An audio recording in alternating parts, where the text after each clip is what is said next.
O medo é uma série de traumas que foram criados por sentimentos negativos, tá? Sentimento positivo não cria medo, não. Sentimento negativo é que cria medo.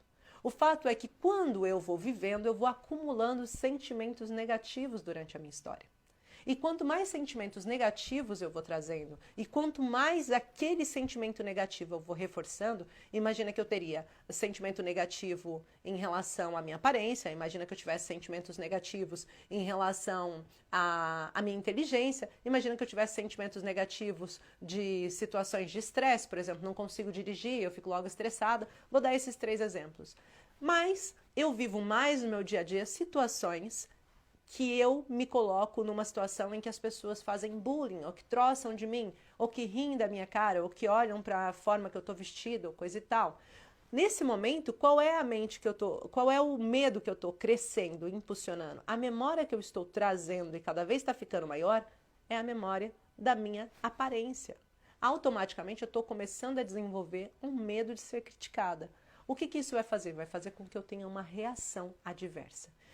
Qual a reação adversa que uma pessoa que tem medo de ser criticada começa a ter? Ela passa a se expor cada vez menos. Ela começa a se isolar. Ela começa a desenvolver uma certa timidez. Ela é tímida por quê? Porque ela começa a se sentir insegura com a sua aparência, com os seus pensamentos, com o que os outros vão pensar, com o que os outros vão falar. E isso vai cada vez somando mais. Imagina que ela começou esse processo na sua infância. Na sua adolescência, ela foi uma adolescente tímida dentro da sala de aula, ela não conseguia falar direito nem expressar, tinha até vergonha de perguntar. Quando o professor perguntava, vocês entenderam? Ela não levantava a mão, mesmo não tendo entendido. E isso vai trazer uma série de situações negativas para ela, porque aumenta a chance dela não conseguir chegar no exponencial máximo da vida dela. Por quê? Porque ela foi travada por um medo. Então, o medo, ele acaba sendo o motor e o grande bloqueador de várias situações da nossa energia vital, da nossa história de vida, da nossa espécie. Por quê? Porque a gente alimenta esse medo com sentimentos negativos. E todas nós temos sentimentos negativos que são diários. Passam vários pensamentos intrusivos, cerca de mais de 2.000 pensamentos intrusivos passam na cabeça de cada adulto pensante. Então, 2.000 por dia. Então é óbvio que se a gente não aprende a lidar com essas ferramentas, se a gente não aprende a superar os nossos medos, a gente continua com uma série de bloqueios. Aí você diz, Gi, entendi isso, ok. E quais outros bloqueios que eu posso ter com o medo? Imagina que você teve um relacionamento saudável e feliz. E que você desenvolveu esse relacionamento na sua adolescência. E você começou esse relacionamento, chegou num relacionamento em que você estava extremamente feliz, bem disposta, mas de repente houve ali um momento em que a chave virou, em que você passa a ser agredida, verbalmente ou fisicamente. Você cria um primeiro trauma, você começa a acreditar que aquilo vai acontecer de novo. Você já não consegue viver um relacionamento feliz. Automaticamente, mesmo que você saia daquele relacionamento, a partir do momento, quanto mais cedo você sai de um relacionamento de violência, mais fácil é de você curar aquele trauma. Quanto mais tempo, mais dilatado fica aquilo no espaço. Por quê? Porque você vai alimentando, lembra que eu falei de alimentar? É como se fosse um balão. Você tem o balão do medo, da violência física no relacionamento. Cada vez que você é agredida, você faz.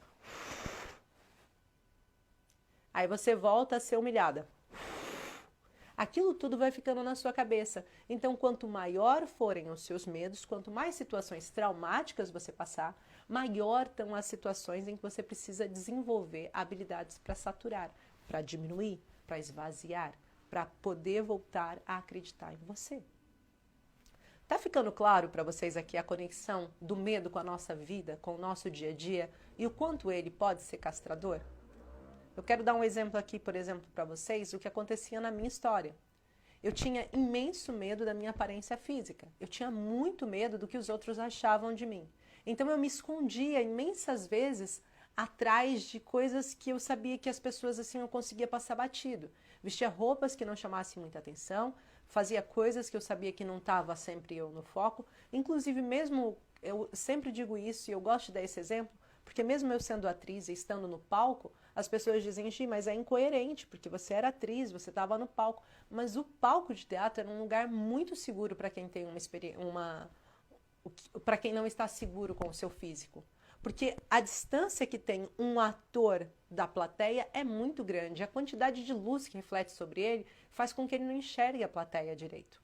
Então isso fazia um campo de segurança muito grande.